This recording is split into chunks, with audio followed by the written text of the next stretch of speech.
بسم الله الرحمن الرحیم. نن زه موږ ته دا وایو چې څنګه کولی شو په اډاب اپټراپیکټ کې پښتو لیکنه وکړو. په تیر ورژنو کې یعنی د 11 15 او 14 12 په دغه ټول ورژنونو کې یعنی اډاب اپټراپیکټ CC 12 14 15 او 14 19 په دې ټولو کې د پښتو لپاره موږ تاسې د بل سټپ څخه استفاده کول چې هغه د پښتو اسکیپ په نامه سره یادیږي. همدا سټپ دی.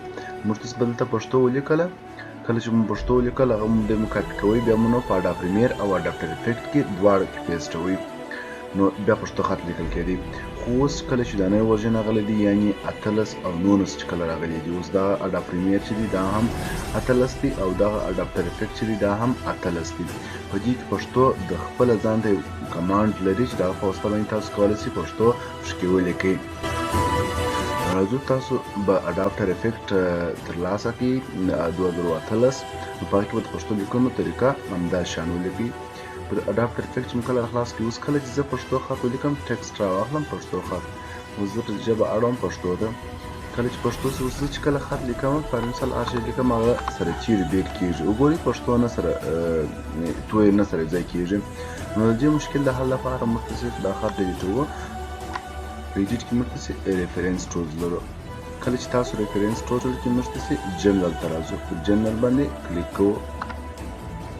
جنرال ته راځو، په جنرال باندې کلیک کوو. کله چې تاسو په جنرال باندې کلیک شئ ټایپ ته، کله چې تاسو ټایپ ته رالاست په دې کې موږ تاسې ټایپ لرو.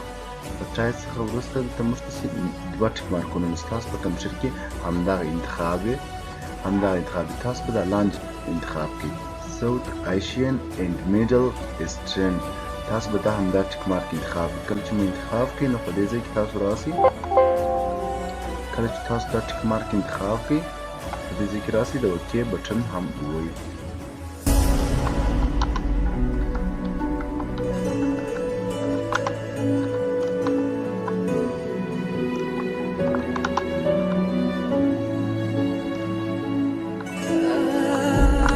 کولی شئ چې په اډاب اپټراپیکټ په ډېره اسانۍ سره پښتو لیکنه وکړئ.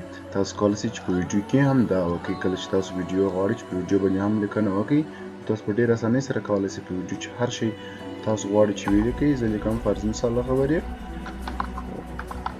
غواړم په پښتو یې ولیکم، نو تاسو پښتو انتخاب کړئ.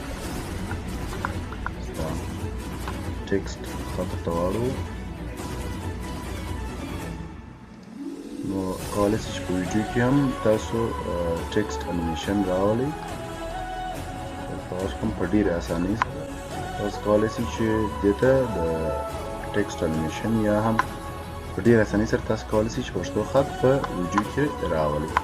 دا په اډاب اپټراپیکټ کې د پښتو لیکنې طریقه چې موږ تاسو څنګه کولی شئ په اډاب اپټراپیکټ کې پښتو خط ولیکو. که غواړئ چې نورې ویډیوګانې ووینئ نو زموږ چینل سره سبسکرایب کړئ.